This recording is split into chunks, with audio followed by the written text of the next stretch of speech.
Hello guys, welcome to on my YouTube channel study here only. आज से हम psychology की क्लास स्टार्ट कर रहे हैं।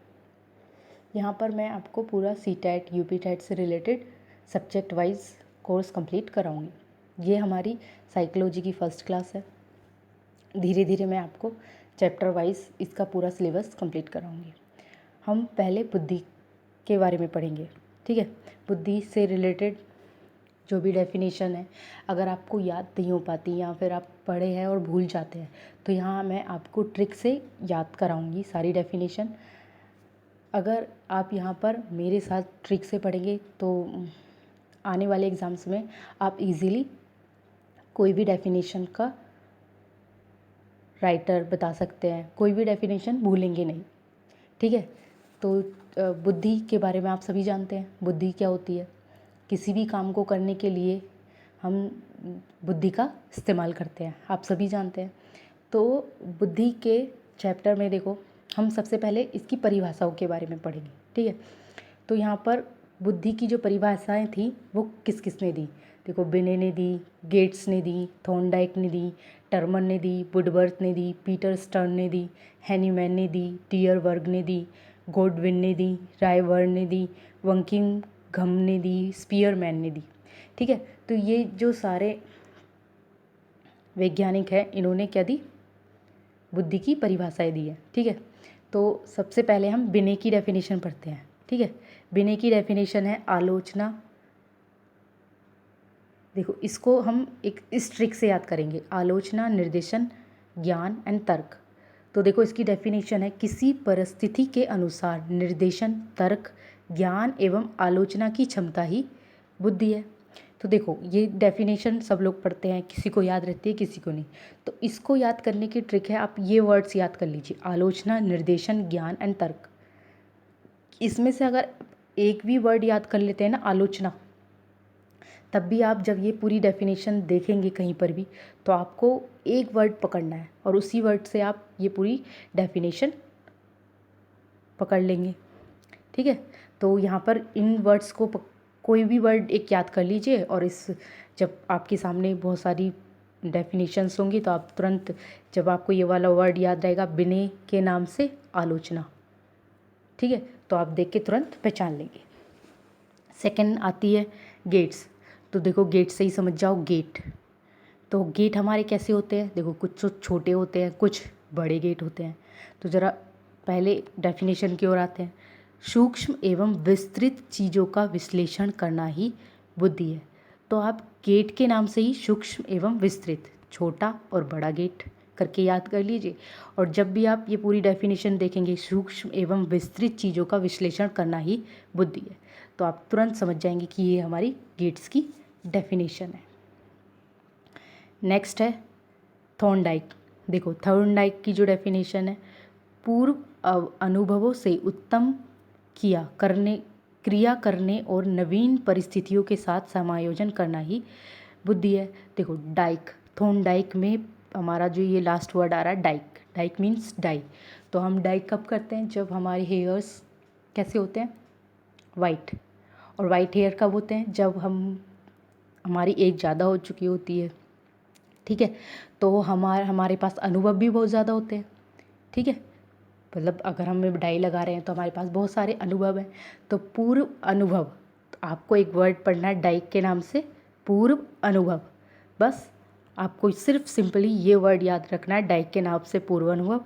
और आप पूरी डेफिनेशन जैसे ही पढ़ेंगे तुरंत समझ जाएंगे कि पूर्व अनुभव जहाँ पे मिल रहा है वो किसकी डेफिनेशन है, थॉर्नडाइक की। तो है ना बहुत इजी। चलिए नेक्स्ट पढ़ते हैं। नेक्स्ट है टर्मन। तो भावात्मक पक्ष अमूर्त चिंतन की योग्यता ही बुद्धि है। देखो अभी टमाटर बहुत महंगे हो गए थे हमारे, ठीक है। तो आप कभी भी मार्केट में जाओ टमाटर लेने के लिए, तो टमाटर बहुत महंगे थे, उसके रेट भी बहुत महंगे हैं। तो उससे पहले आप क्या करोगे, अमूर्त चिंतन। अमूर्त चिंतन सबको पता है। अमूर्त चिंतन कैसा होता है, जब मन मन में सोचते हैं, ठीक है। तो आप खरीदने से पहले सोचोगे कि लेने हैं कि नहीं लेने हैं, कितने लेने हैं। तो आप क्या कर रहे हो, अमूर्त चिंतन कर रहे हो, ठीक है। तो टर्मन जहाँ पे आ जाएगा, टर्मन से लगाओगे आप टमाटर, और टमाटर का जब खरीदना था आपको तो आपने क्या किया, अमूर्त चिंतन। तो बस आपको क्या करना है, डेफिनेशन देखी, टर्मन है, अमूर्त चिंतन पकड़ा, और ये किसकी डेफिनेशन हो गई, टर्मन की। और ये टर्मन की जो डेफिनेशन है ये बहुत ही इंपॉर्टेंट है, ये कई सारे एग्जाम्स में पूछ भी ली जाती है। ठीक है, तो इसको आप अच्छे से देख लेना एक बार। अब तो ये आपको सारी डेफिनेशन कभी भूल ही नहीं सकते, जिस तरह से मैं पढ़ा रही हूँ आपको। अगर आप उस तरह से ट्रिक याद रख लेते हैं उस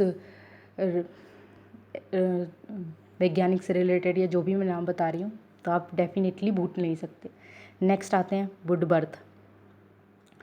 देखो, बर्थ मतलब जैसे ही हमारी बर्थ होती है तभी से हमारे कार्य करने स्टार्ट हो जाते हैं, जन्म से ही हम कार्य करने लगते हैं। तो कार्य करने की विधि ही बुद्धि है।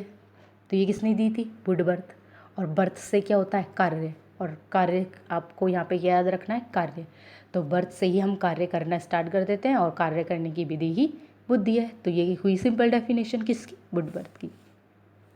नेक्स्ट आते हैं स्टर्न। नवीन परिस्थितियों से समायोजन स्थापित करना ही बुद्धि है। ये स्टर्न की डेफिनेशन भी वेरी वेरी इंपॉर्टेंट है, इसको भी आपको याद करना है। बस यहाँ पर आप समायोजन वर्ड यहाँ पर रखना। नेक्स्ट है हैनीमैन। ज्ञान को निहित करने की क्षमता ही बुद्धि है। हमें ज्ञान कैसे मिलता है, जब हम खाना खाते हैं। तो यहाँ पे क्या याद रखो, मुर्गी खाने से ज्ञान में वृद्धि हो जाती है। मुर्गी मीन्स हैन, और जब आप हैन खाओगे तो आपका दिमाग भी तेज होगा। तो फिर यहाँ पे क्या वर्ड पकड़ना है आपको, ज्ञान और बुद्धि, और उससे रिलेटेड हैनी। ठीक है, नेक्स्ट देखिए डियर वर्ग। अनुभवों से लाभ उठाना ही बुद्धि है। डियर किसको बोलते हैं हम, कोई भी प्रिय, आप किसी से आपको कुछ काम निकलवाना है तो आप उसको बोलेंगे प्लीज़ डियर मेरा ये काम कर दीजिए, तो वो आपका काम कर देगा। तो डियर बोल के आपने क्या करा, अनुभवों से अपना लाभ उठा लिया। तो डियर के नाम से क्या याद करोगे, अनुभव।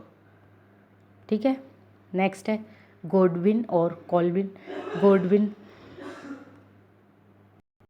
देखो गोडविन और कॉल्विन, वातावरण के साथ समायोजन बैठाना ही बुद्धि है। देखो वातावरण कैसा है, किसने बनाया, गॉड ने। ठीक है, तो गॉडविन से क्या याद रखोगे, वातावरण। तो वातावरण के साथ समायोजन बैठाना ही बुद्धि है। वातावरण किसने बनाया, गॉड ने। तो ये किसकी डेफिनेशन हुई, गॉडविन की। नेक्स्ट है रायबर्न। समस्या ही समाधान करने की बुद्धि है। राय क्या होती है, सोल्यूशन, है ना, समाधान। राय, अगर हम किसी से कोई राय मांगते हैं, राय कर, वो हमें राय देता है जिससे हमारी समस्या होती है और उस समस्या का हम सॉल्यूशन ढूंढ लेते हैं। ठीक है, तो सॉल्यूशन मीन्स समाधान। हमें किसी ने राय दी तो हमारी जो समस्या थी उसका हमें समाधान मिल गया। ठीक है, मेरी राय से चलोगे तो सभी समस्याओं का हल हो जाएगा, ऐसे भी आप याद रख सकते हो। मैं जिस तरह से बता रही हूँ मुझे लगता है ये सारी डेफिनेशन आपको हैंड टू हैंड याद हो गई होगी, कोई भी भूलने वाला नहीं है। नेक्स्ट है वंकिंग घम। सीखने की योग्यता ही बुद्धि है। तो वंकिंग घम से इस लिख देते हैं, देखो जब व्यक्ति ज़्यादा सीख जाता है तो वक वक करने लगता है। तो वक वक से क्या याद कर लो कि वंकिंग घम की जो डेफिनेशन है ये भी बहुत ज़्यादा इम्पोर्टेंट है, ये भी एग्ज़ाम्स में पूछ ली जाती है। नेक्स्ट आते हैं स्पीयरमैन। संश्लेषण और विश्लेषण करने की क्षमता ही बुद्धि है। देखो संश्लेषण और विश्लेषण करके एक आपको आगे भी मिलेंगे। संश्लेषण में शाह है, ये चलो हम नेक्स्ट क्लास में कर लेंगे। ठीक है, अभी देखते हैं बर्ड के अनुसार बुद्धि अच्छी तरह निर्णय करने, समझने एवं तर्क करने की योग्यता है। मतलब बर्ड, सपोज इसको याद करने के लिए हम सोच लेते हैं बर्ड एक लड़का है जिसके अंदर समझ एवं तर्क करने के साथ निर्णय भी करता है। तो ठीक है, बर्ड के नाम से आप याद कर लो, बर्ड एक लड़का है जो समझ एवं तर्क के साथ निर्णय करता है। तो यहाँ पर निर्णय आपको याद रखना है, इस डेफिनेशन से आप ये याद कर सकते हो। अब आ जाता है गाल्टन। चीज़ों में विभेद करना ही चयन करने की शक्ति है। चीज़ों में विभेद करना एवं चयन करने की शक्ति है। ठीक है, यहाँ पे विभेद याद रखना, गाल्टन मीन्स विभेद। ठीक है, तो ये कुछ परिभाषाएं थी बुद्धि से रिलेटेड जिसको मैंने ट्रिक से आपको बताया। अगर आप इस ट्रिक से सुन लेते हो इस पूरी वीडियो को या ध्यान से देख लेते हो तो ये सारी डेफिनेशन आपको हैंड टू हैंड याद हो जाएंगी और आने वाले एग्ज़ाम्स में आपको कन्फ्यूजन नहीं होगा और आप इजीली ये सारी डेफिनेशन याद कर सकते हैं। नेक्स्ट में हम बुद्धि के प्रकार के बारे में करेंगे। अभी इतना ही रहने देते हैं। If this video is helpful for you, please like, share and subscribe. Thank you.